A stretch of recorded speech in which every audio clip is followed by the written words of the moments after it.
All right, in this video, I'm breaking down the exact cold calling framework that I use to this day after almost 6 years in enterprise software sales, where I started as an SDR. I've worked 3 years in an account executive role and 2 years as an SDR manager. So I have made thousands of cold calls and overseen thousands of cold calls coaching this exact framework. And this is meant to be a no BS framework that's direct. So if that resonates with you, stick around to the end because I'm going to be showing you how I put this into practice. And let's get into it. So the cold calling framework is meant to be very simple. I've broken it down into 3 pieces. There's the opening, there's the middle where you're meant to deliver value, and then there's the close at the end. So I'm going to start with the opening, and I'm not going to spend too much time here because I think most people way overcomplicate the opening. Most of what I see taught on the internet revolves around these crazy pattern interrupts and these psychological tactics, and people are trying to do way too much at the cold call opening. My goal with the opening is to keep it as simple as possible, and essentially it's meant to just get you to step 2. So the way you do this is by taking control and neutralizing the opening. Your goal is to eliminate variance in the amount of directions that the cold call opening could take you. That's why I don't like the crazy pattern interrupts or the permission-based openers. Hey, did I catch you at a bad time, or do you have 30 seconds to talk to me? Because they could easily say, no, I'm going into a meeting, what's this about? And then you're already fighting this defensive tone, and it's making it harder for you to get into step 2, which is your value statement or pitch, which I'll get to in a second. So the goal with the opening is to just neutralize it. All I want from them is a short phrase or formality back, and then I'm gonna take control from there. So the way I personally do that is just by saying, how are you? A lot of people think this isn't a good cold call opener. I'm telling you it works if you say it the right way with a downward inflection. So here's how I do it. I say, hey Jem, this is Connor Murray calling from X company. How are you? Pretty much all they can say to that is, good, how are you? They can even sound a little confused. They can say, what's this about? But whatever it is, I'm quickly gonna neutralize it by saying, good, I'm just reaching out because, or good, the reason I'm calling is. It's not the words that are important, even that how are you. Some people like to say, how have you been? But the point I'm trying to make is you wanna stop overthinking the cold call opening because it's making it harder for you to pick up the phone. Really, the purpose of the cold call opening is to advance to step 2. How can you start delivering value, your pitch, your talk track? How can you get there as quickly as possible? Because once you start delivering value and you sound confident, they're very gonna quickly forget that this was a cold call and that you didn't ask permission or any of that. And often what I find is when people try and do that stuff, it just makes them sound less confident and they end up getting pushed off the phone before they even get a shot on net. So the goal of the cold call opening is just to get to step 2. All right, now that we're at step 2, the big mistake that most reps make is they don't make it clear out of the gate who they are, why they're calling, and what they want.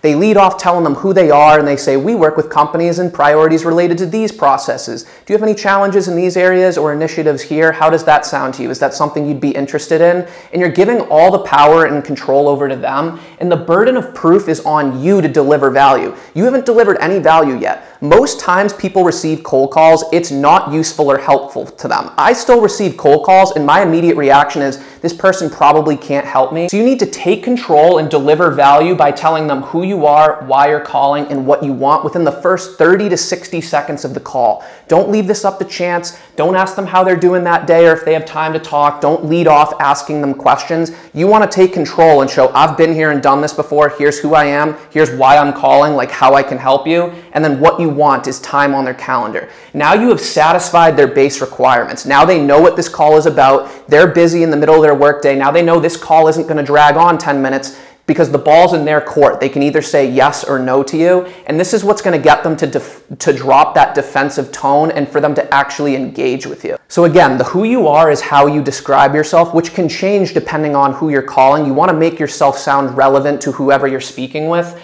The why you're calling is how you can help them. What's your value proposition? What processes can you help them with? How have you helped other similar people in their role, and what outcomes have you achieved for them? And then you want to state your intent, which is the step that a lot of SDRs skip or they get a little nervous to ask. They only tell them who they are, why they're calling, and then they're too hesitant to actually ask for time on their calendar. But you don't have a shot on net or a chance of booking the meeting unless you do that. So you need to be telling them what your intent is. All right, and then the third and final step is the close. And this is actually the easy part if you've done step 1 and step 2 right, because once you've delivered that value statement, who you are, why you're calling, and then stated what you want, which is time on their calendar, once you've gotten that out, there's only 3 possible outcomes that can happen. They can either say, yes, I'm free next week, in which case book the meeting. They could say hard no, which includes being hung up on, where they don't even engage with you and they just immediately push you away. That's a hard no. Or the third outcome is it's an objection. But now they're within your funnel. 2 of those are very self-explanatory what you do. If they say yes, then book the meeting and set the agenda quickly. If they say no, then move on to your next call. There's nothing you can do. You can't salvage that.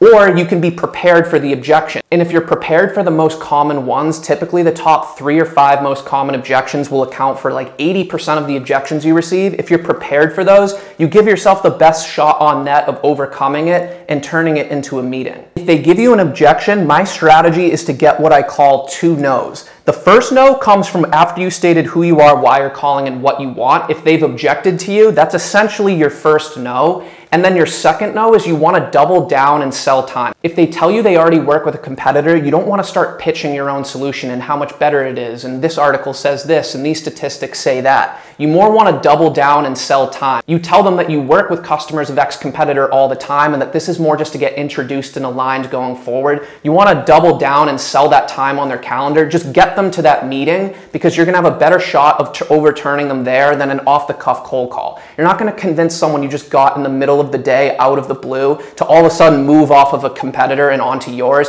but you can do that on a meeting. It's a lot easier of a task to sell time. So get that second no before you start asking any of those other questions, because a lot of times people say no to the first time you ask, but if you double down, it signals that you're confident and serious, and a lot of people feel uncomfortable saying no more than once, so you'll book a lot of meetings with that strategy. And then once you do, wrap it up quickly, don't dilly-daddle. A lot of reps make the mistake of asking a million questions after they've already gotten a yes. You just want to wrap it up, set the meeting quickly, and then send a strong agenda afterwards. So to summarize, it's 3 simple steps. You want to make the opening as simple as possible, get a formality back from them, and get to step 2 as quickly as you can. Take control, deliver value, tell them who you are, why you're calling, what you want. Then there's only 3 possible outcomes. They can say yes, they can say hard no, including being hung up on, or they can give you an objection, in which case try and be prepared for the most common ones, get 2 no's, and then book the meeting quickly if they say yes. And as promised, here's an example of how I would put this into practice. I actually have it written down. There's no rule that says you have to have all of this memorized as long as you don't sound red. And this is an example of someone selling marketing software. I've never even sold marketing software. I just want to show I can take something I've never sold before, use this framework, and it's going to sound like an effective cold call script. So I say, hey Jem, this is Connor Murray calling from X company. How are you?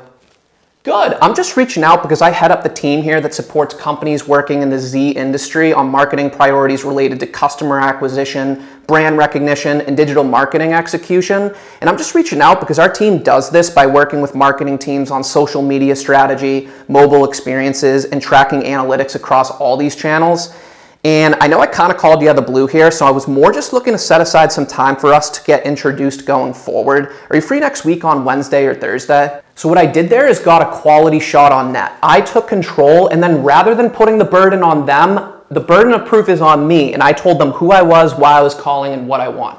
I've never even sold or done anything related to marketing software, but I tried to say things that sounded relevant to this person, but at the same time would be transferable to almost any marketing person I called at a different company. That's what makes the script repeatable but easy to use so that you can move quickly at a high enough quality. And I'll just wrap up by saying this is meant to be a framework. It's not meant to be set in stone. I'm not giving you exact words to say. It's more meant for you to be able to take it, use it on your own based on your company, your industry, how you specifically help people, and use this framework to come up with a script that's effective for yourself. So hope this was helpful. If it was, hit the like button, and I'll see you on the next one.